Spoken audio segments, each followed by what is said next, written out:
Assalamu alaikum wa rahmatullahi wa barakatuhu. Goodbye, Mr. Chips, written by James Hilton, Chapter 10, read by Muhammad Afzal for second year students. In 1900, old Meldrum, who had succeeded Weatherby as head and had held office for 3 decades, died suddenly from pneumonia, and in the interval before the appointment of a successor, Chips became acting head of Brookfield. There was just the faintest chance that the governors might make the appointment a permanent one, but Chips was not really disappointed when they brought in a mere youngster of 37, glittering with furs and blues and with the kind of personality that could reduce Big Hall to silence by the mere lifting of an eyebrow. Chips was not in the running with that kind of person. He never had been and never would be, and he knew it. He was an altogether milder and less ferocious animal. Those years before his retirement in 1913 were studded with sharply remembered pictures. A May morning, the clang of the school bell at an unaccustomed time, everyone summoned to assemble in Big Hall. Ralston, the new head, very bountiful and aware of himself, fixing the multitude with a cold, presaging severity. You will be deeply grieved to hear that His Majesty King Edward VII died this morning. There will be no school this afternoon, but a service will be held in the chapel at 4:30. A summer morning on the railway line near Brookfield. The railwaymen were on strike, soldiers were driving the engines, stones had been thrown at trains. Brookfield boys were patrolling the line, thinking the whole business great fun. Chips, who was in charge, stood a little way off, talking to a man at the gate of a cottage.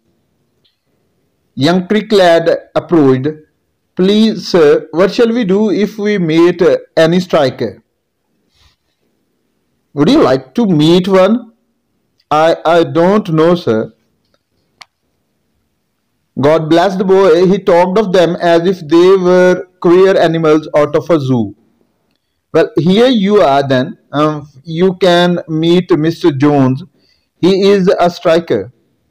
When he is on duty, he has charge of the signal box at the station. You have put your life in his hands many a time." Afterwards, the story went round the school. There was Chips talking to a striker. Talking to a striker might have been quite friendly, the way they were talking together.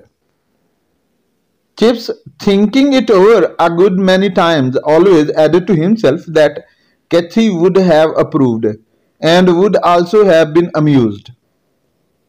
Because always, whatever happened and however the avenues of politics twisted and curved, he had faith in England, in English flesh and blood, and in Brookfield as a place whose ultimate worth depended on whether she fitted herself into the English scene with dignity and without disproportion.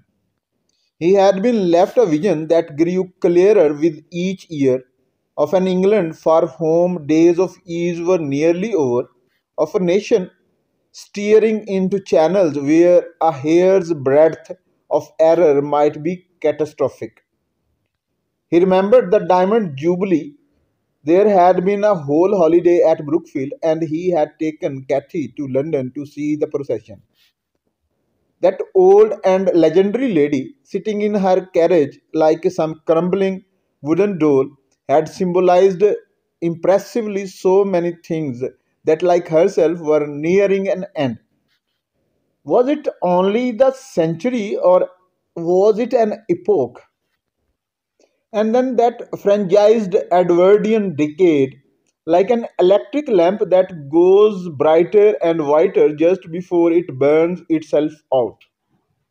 Strikes and lockouts, champagne parties and unemployed marchers, Chinese labor, tariff reform, HMS Dreadnought's Macaroni Home Rule for Ireland, Dr. Crippen, Suffragettes, The Lions of Chatalja, and April Evening, Windy and Rainy, the fourth form construing Virgil not very intelligently, for there was exciting news in the papers.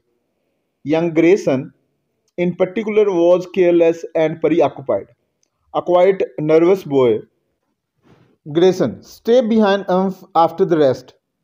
Then, Grayson, I don't want to be sphere because you are generally pretty good in your work, but today you don't seem to have been trying at all. Is anything the matter? No, sir. Well, we will say no more about it, but I shall expect better things next time.